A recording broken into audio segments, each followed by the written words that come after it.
Menyikapi banyaknya keluhan masyarakat terkait Jalan Batu Tulis Kecamatan Bogor Selatan Kota Bogor yang rusak parah akibat proyek rel ganda Bogor Sukabumi, Wali Kota Bogor Bima Arya Sugiarto bersama dinas terkait dan aparat wilayah melakukan inspeksi mendadak atau sidak ke lokasi belum lama ini.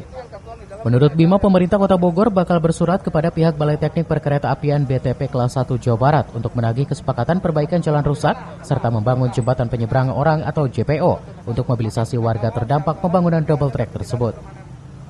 Makanya kemudian pemerintah kota menyurati pelaksana melalui Balai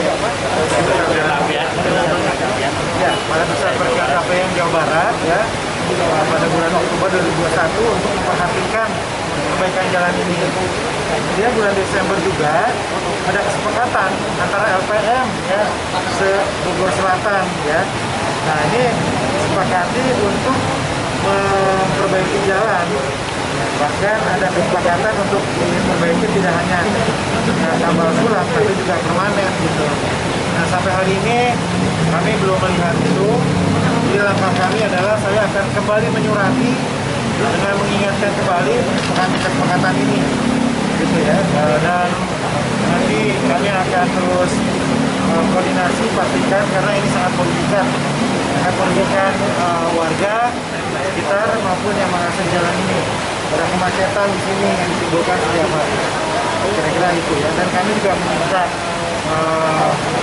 laporan progres yang dijanjikan seharusnya tanggal berapa ini? Ya, harusnya bulan akhir atau awal Maret sudah selesai. Nah, kita ingin berkoordinasi soal tahapan yang direncanakan ini apakah mereka Berdasarkan informasi yang diperoleh, double track ini direncanakan bakal mulai beroperasi pada akhir bulan ini. Dari Kota Bogor, Herman Bons melaporkan.